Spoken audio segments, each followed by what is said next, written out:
taip nedaryti, o labiau stebėti ir žiūrėti, aha, tai žiūrėk, šiandien man jau nebe taip jaučias, kad aš noriu to vandens, nors vakar labai norėjau, ne? Yra skirtumas. Tai vat su pagrindinė stichija nėra tokių šuolių.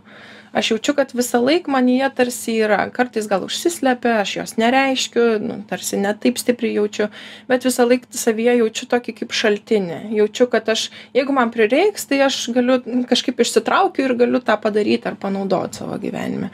Kaip pavyzdį galiu pateikti ugnę, ne?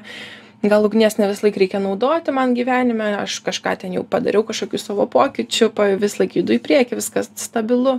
Bet jaučiu, kad jeigu man reiktų padaryti tą pokytį, aš tikrai galiu, man nereikia kažkokio išorinio ten palaikymo, aš galiu susiimti kažkaip ir susikurti kažką naujo, jeigu man to reikia gyvenime.